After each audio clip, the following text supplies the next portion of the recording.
امریکای په زما په ملک کې کار څه دی چا به ماته وایي چېرې ستا میزایل ولې براوخته او ستا میزایل ولې دومره مال الله پاک صلاحیت راکړی دی مال الله پاک طاقت راکړی دی زه خپله هغه دفاع چې دی نو به زه په څه باندې کوم دا ماته اسلام هم وایي چې ته خپله دفاع کوه او د خپلې دفاع لپاره خپل ځان تیار ساته نو ته به ماته اوس په دې باندې خبره کې چې که ته یېرېږې ځان له د یېرې تعویض وکړه. خالد منصور زه ته ډېره مهمه خبره کوم زمونږ په شهدا پسې چې کومه مسخرې او ټوکې روانې دي په مهذبو معاشرو کې بلکې په غیر مهذبو معاشرو کې د خپل شهید چې کوم دی په امریکا کې په برطانیه کې په اسرائیلو کې په دغه کې چې کوم دی د خپل شهید د هغوی په دغه کې چې کوم شهید دي په انډیا کې څومره عزت یې ورکوي دلته کې ټوکې او مسخرې روانې دي نو په دې حالاتو کې لکه په دې باندې ستا څه نظر دی لکه څه وایې ګوره الف خان شهید چې دی نو د مرګ د قوم ژوند دی هغه خپل ځان قرباني کی نو قوم دلته کې ژوندي وي او ګوره دا شهیدان چې دي که نه د شهیدانو څو قسمونه وي دا زمونږ د شهیدان چې دي دا خالص مخلص شهیدان دي ګوره دوی د قام دپاره ځان وجلی دي دوی د دې خاورې دپاره ځان وجلی دي دوی د دې وطن دپاره ځان وجلی فوجي دی رینجر دی اف سی دا یا پولیس دی ګوره که زما استاد دی هغه د خپلو ماشومانو د بچو دپاره ځان وجلی دی هغه که زما لیډي هیلت ورکره ده هغه شهیده ده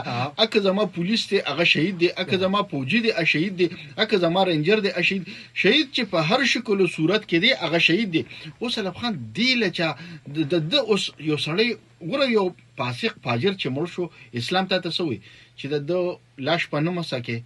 ټیک شو لومبي خبره دویم نمبر خبر دا چې الله پاک وایي چې د پسې به ته غیبت په د بد بنوي بس د میله ما سره نو چې د یو ګناهګار سړي متعلق تا ته دا حکم کوي چې یاره د ده پسې بد رد مه وایه د معامله ما سره ده نو د یو شهید متعلق ته څنګه لګې کېږي چې د الله په نیز باندې هغه ژوندي دي ګوره دا د دې خلکو قمقلي ده خو زه تا ته بیا هم دا خبر کوم الف خان دلته خلک په دغه پسې نښتي دي په پیک نیوز پسې نښتي خلک خپل ذهن زمونږ د پاکستان او په خاصه توګه پښتانه چې دي که نه د دوی د مازغه که تا وکتل که نه دا به بیخي ګریسبند وي دوی دومره هم دا چرته نه دي استعمال کړی د خپل ځان دپاره چېرې مونږ دا استعمال کو چې دا عقل مونږ له خدای راکړی دی او دا مونږ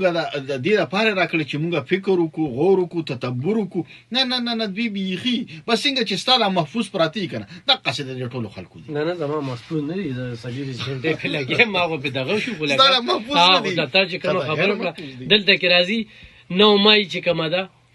د هغې په ملک دننه باندې په هغې بس چې کوم دغه کې هلکه ستا لیډر یې نه مني ستا پارټي یې نه مني هغوی ته لا تعلقه اعلان کړی دی او ته لګې چې دا خو بس داسې وشو دا هغسې شو دا ولې سزا دغه شوه خو اکثریت خلکو دا ووایي چې دا کومې سرغونه ده چې دا پلانونه جوړ کړي که نه نو دوی له هم سزا ورکړی شي. دویم چې کوم دی د میزایل خبره تاسو کړله نو نن دا ښه خبره ده چې زموږ حکومت وله جواب ورکړ او دا بلو ما په تابشرپونه چې کله پوښتنه کړې وه نو هغه هم چې وفاقي حکومت له پکار دي په دې باندې دو ټوک چې کوم دی نو